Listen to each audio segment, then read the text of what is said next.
Hey, Brandon. For Tommy Malone today, going up against an ultra aggressive, right-heavy lineup, what does he need to do to be successful? Well, really what he did at that start in Washington, were really able to locate his fastball in to these right-handed hitters to keep them honest, and couple that with this good changeup, make sure we're locating that down and away. And there's about fastball command and changeups with Tommy, and not being predictable with it, and able to locate both. And he's got to do both to both sides of the plate. John Mioli. Brandon, this is predicated on the idea that IL guys still can't be with the team, but if José Iglesias is with you guys still, I won't ask it. Is he still with you? Or you go to Bowie? He's on the IL, so yeah, they can't be here. Okay. In his absence, I know he's taken on a huge role as a mentor to a lot of guys and a leader steadying course. Who's taking on some of that responsibility, as you guys are trying to steady the ship here?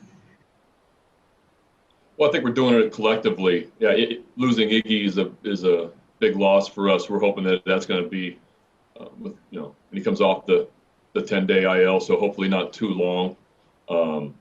But yeah, we'll just do that collectively. We're not a very veteran group right now.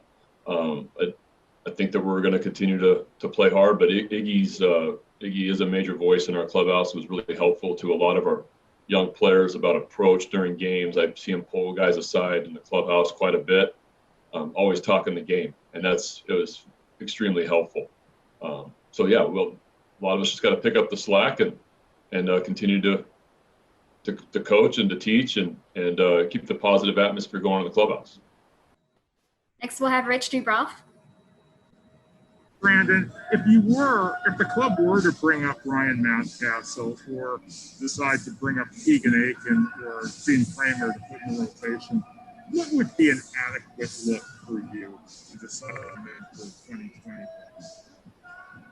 What would be an adequate look? Yeah, how long do you think you'd have to see them in this season to get a good judgment on what they could do for next year? I'm not really sure, to be honest with you. I mean, it's in a normal season, guys come up in September and can have really good Septembers and struggle the next year, and vice versa. So I think that it's, if and when those guys do come up, we're going to give them a look. We're going to continue to evaluate them, through the year, through spring training next year. But how I could make a decision on somebody in a month, that's pretty unfair. Dan Connolly. Brand, kind of a two-part question, one subject. Obviously Chance is leading off again today. If he can have some success there, is that something that you could use a fair amount, or is this something that's just basically, kind of an emergency situation and you're going to pull through it? And secondly, one of the questions on him was his confidence as overall as a player. What gives you the belief that, he can handle it? You have to be pretty confident to lead off that he can handle that situation now. Well, we just don't have a prototypical leadoff hitter against right-handed pitching. I love, Alberto's done a nice job. And he does a great job against left-handed pitching. And last year I didn't lead off Bird against right-handers. I let off BR, let Bird off against left-handed pitching just because what he was doing against left-handed pitching last year. So with Santander swinging the bat, some of our middle guys swing the bat the way they are, I'm just trying to get somebody on base. That's I feel like is the best chance to get on base for these guys as much as possible. So Chance isn't your typical leadoff hitter, but we don't really have one either against right-handed pitching. And he's getting on base 40-something% of the time, and took good ABs last night and walked before the homer and homered himself. So I don't know if this is going to be an everyday thing. I'm just trying to play with it a little bit. And while he's getting on base so much, I just want to see him up there, especially in front of Tony. Next, we'll go to Gabe Black. Hey, Brandon, talking about the improved performances and pieces like the bullpen, and then when you summon guys off the bench and they continue to come through in the way that Cancer did last night. how much easier is it for you this year, if at all, to sort of trust your own processes when the outcomes have been, you've been getting a little more rewarded than you have in your first year here?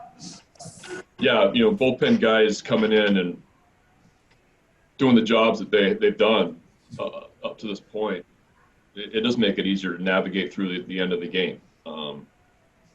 Travis Lakin's had a tough outing last night, but he's been really good for us.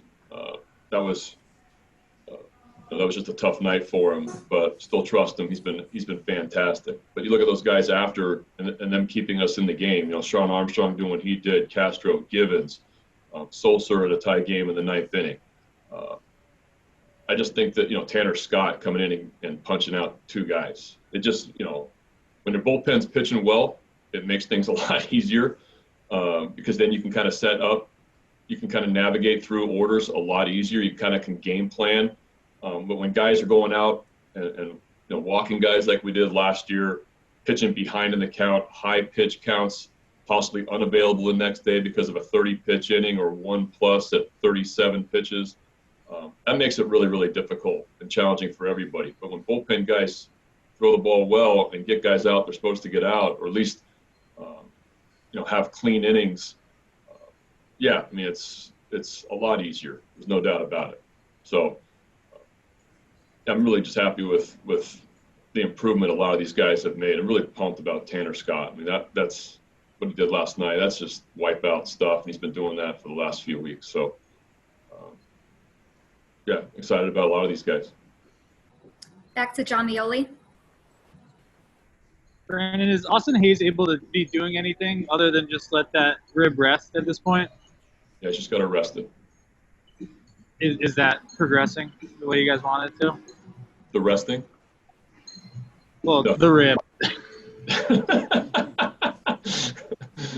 The rib is progressing, and he's resting, and it's progressing also. No, he's just gotta wait for to heal a little bit, but he is feeling better. I can give him resting tips if he needs. So, you could use it on a day I'm game. frozen here. I don't know if you guys can hear me. If you can hear me, Brandon.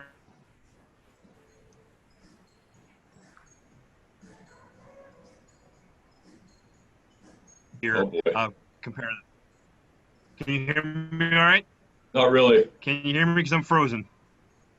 Hello, I'm Yep. frozen. All right, skip me.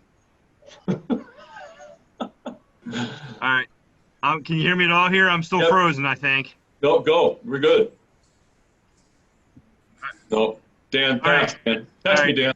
Basically, back to my two-part question. my two-part question that now seems like it was an hour ago. Cisco and the confidence. How much have you seen that this year versus last year? Yeah, totally different player for me right now, offensively and defensively. That's why I felt comfortable putting him up there yesterday. Same thing today. Just his at-bats are he's not chasing out of the strike zone. He's looking for a pitch he can drive. Got on a slider last night, had a really good walk the first at-bat. So love the confidence, increased confidence defensively also. That's going to continue to improve. So he's just playing like he belongs here this year for me. And his at-bats show it and what he's doing behind the plate as well. And back to Rich Dubroff. Brandon, are you getting any reports on DJ Stewart at Bowie? Yeah, I get reports on all those guys every day. Swing the bat pretty well. Doing a nice job.